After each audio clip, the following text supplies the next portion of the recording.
There is a line, so subtle it's almost invisible, that divides those who wish from those who become. It is not about action. It is not about how much you want it. It is not about saying the right words at the right time in the right order. It is about this one sacred decision. Do you desire or do you assume? To desire is to long. To stretch yourself towards something you believe is still outside of you. To assume is to become.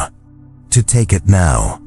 To occupy the state of already having and never leave. This is the great secret. Not taught by the world, not honored by the intellect, but known to the soul. Desire says, one day. Assumption says, I am. Desire waits. Assumption occupies. And this difference is everything. Assume the feeling of the wish fulfilled, Neville Goddard wrote, and continue therein. For that which you feel yourself to be, you are, and you are given that which you are. Most misunderstand the law. They think it's about convincing the world. They think it's about programming the subconscious like a machine, hoping that enough repetition will unlock the gates. But the truth is far simpler. You are always assuming something. And whatever you assume to be true about yourself, about your world, about your place in it, is what becomes form. You cannot fool the law. You cannot affirm abundance while secretly assuming lack. You cannot speak of confidence while inwardly clinging to unworthiness. You cannot visualize a new life while emotionally dwelling in the old one. The law responds not to your wish, but to your residence.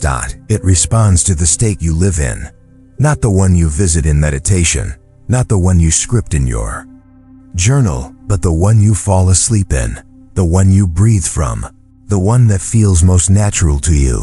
And here lies the work. You must move, not physically, not geographically, but in consciousness. Change your conception of yourself, Neville said, and you will automatically change the world in which you live. This is not motivational poetry. This is law. The world you experience with all its people, patterns, and probabilities is nothing more than a mirror. It reflects you, your state, your vibration, your assumption, and the state does not care if it is true. It only cares if it is accepted. You can occupy the state of being wealthy without $1 in your pocket. You can occupy the state of being loved while lying alone in the dark. You can occupy the state of being healed with pain still moving through your body. And if you stay, if you persist, reality will yield. Because the world is not separate from you. It is made of you. You are not here to chase manifestations. You are here to become the version of yourself for whom the manifestation is normal. And that version already exists, not in some distant future, but now in consciousness, waiting for you to wear it like a garment that finally fits. This is assumption. This is occupation. This is the seat of all power, not to want, but to be. You do not desire health. You assume wholeness. You do not long for love. You occupy the state of being chosen. You do not reach for abundance. You live from the certainty that all you need is already within you. And in doing so, you collapse time. You dissolve separation.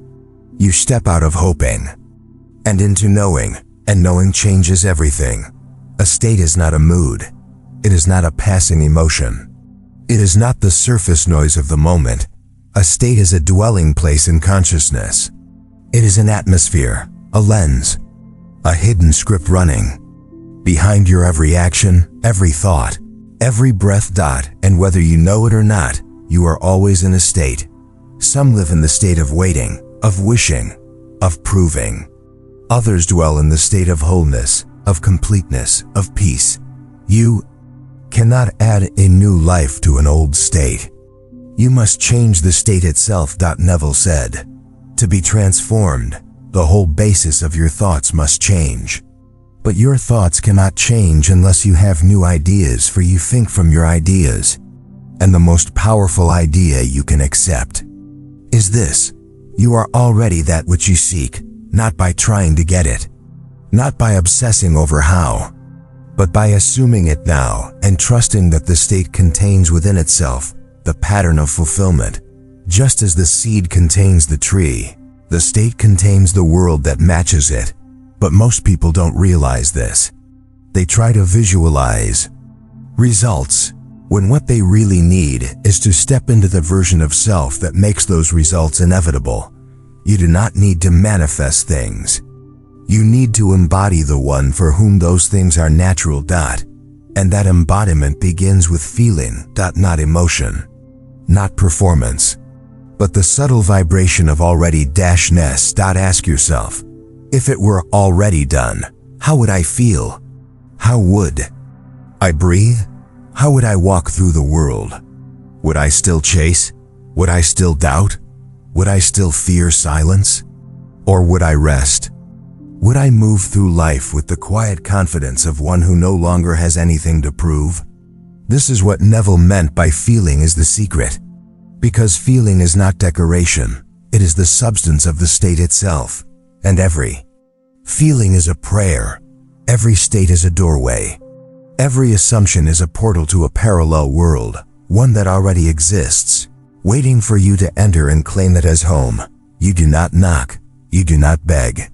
You move in. You begin to speak from the end. You act from completion, not compensation.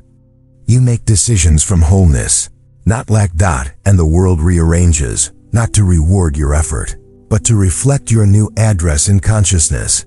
You can spend your life adjusting circumstances, or you can change your state and let circumstances match it.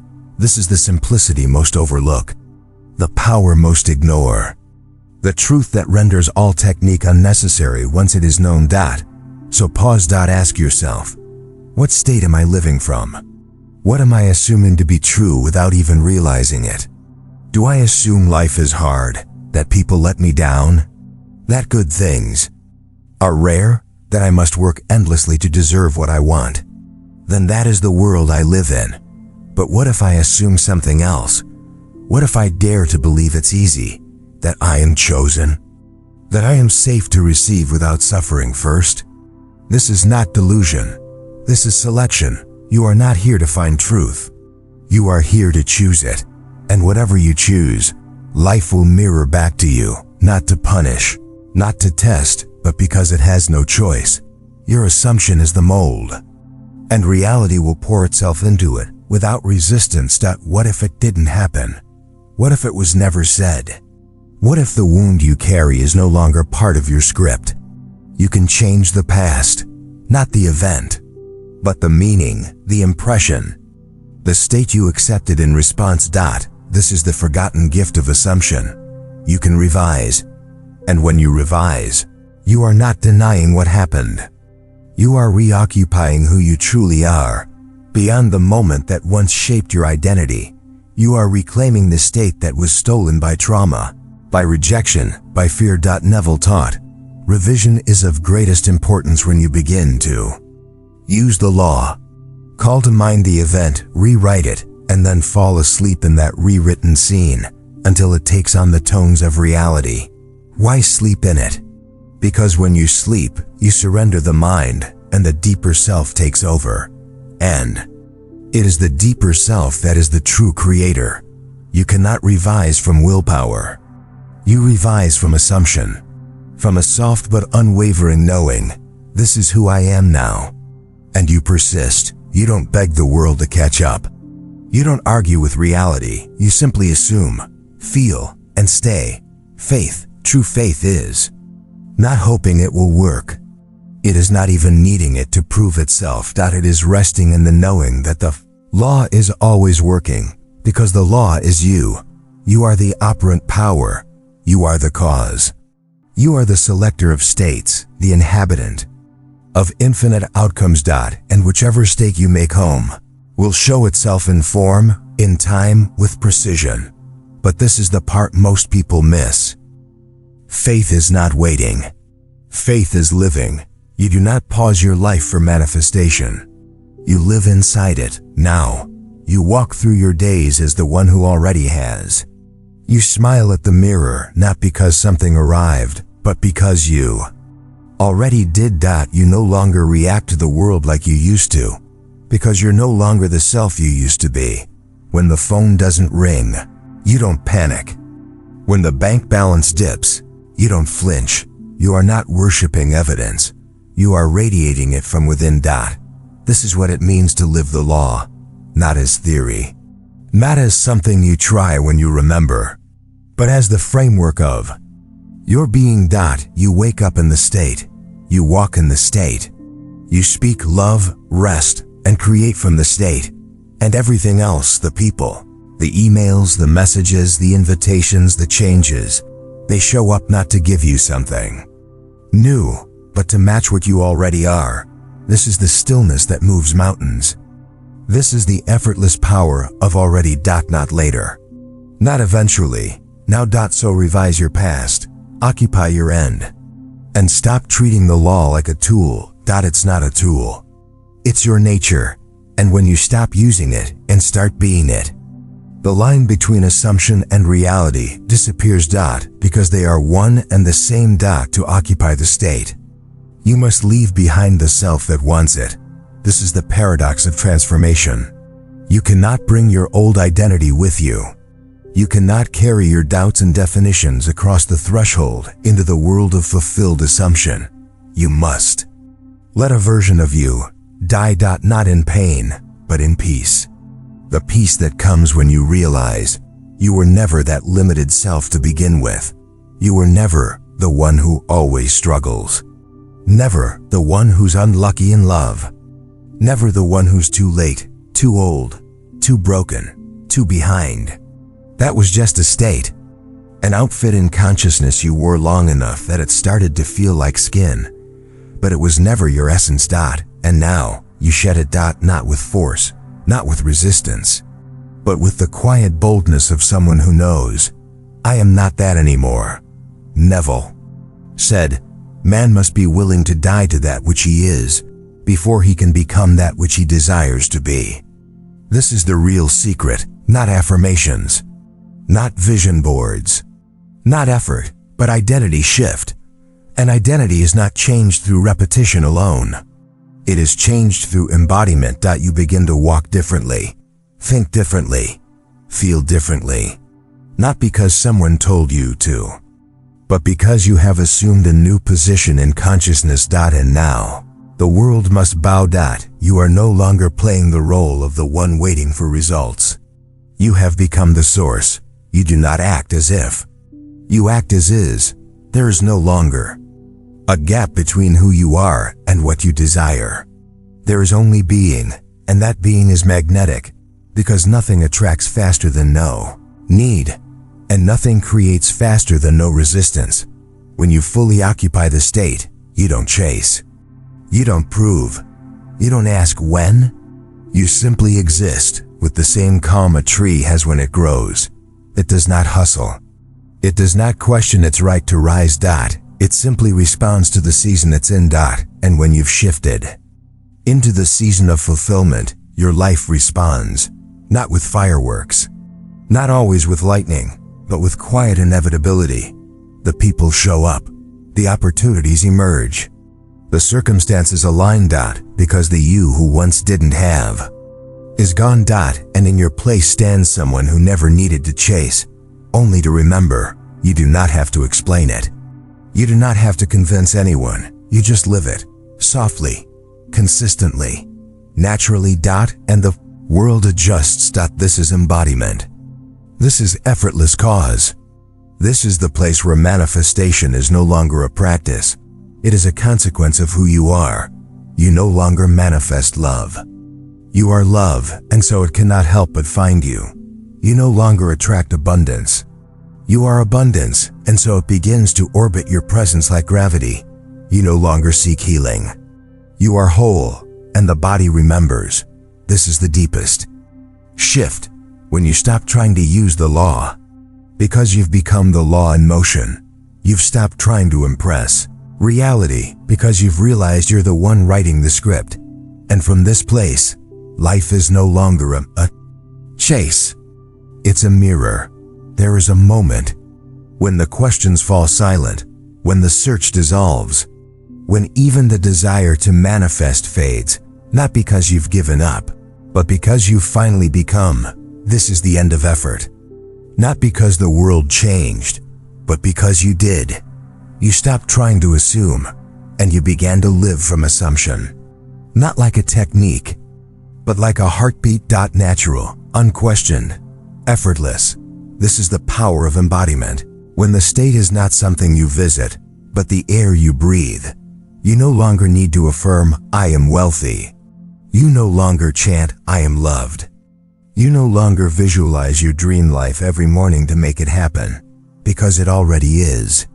Because you already are. Neville said, "The world is yourself pushed out. Asking and receiving are one." You cannot ask and not receive. The only condition imposed upon you is that you believe you have received. And now you do. You no longer live as the seeker. You are the state fulfilled. You are the prayer answered. You are the assumption walking in flesh. And from this place, you understand, you never had to chase what was already yours. You never had to earn the right to become who you were destined to be. You only had to accept it, to enter it, to stay there long enough for the illusion of lack to fade, and when it did, the world bowed. You do not need to convince reality to respond. You only need to occupy the version of you who no longer doubts. This is why assumption is the key. Because assumption bypasses logic. It ignores evidence. It transcends circumstance. Assumption is creative faith. It is the unseen hand shaping the clay of experience. It is the law of consciousness in motion. And once you know this, truly know this, you never beg again. You never plead. You never lower yourself for crumbs, because you are the table itself. This is the return to I am, not I will be, not I hope to be, just I am. And from that place, you create worlds. You smile not because it worked, but because you finally remembered it was never about wishing. It was never about trying. It was about choosing the state and remaining there, no matter what storms passed by the window of form. The house stood.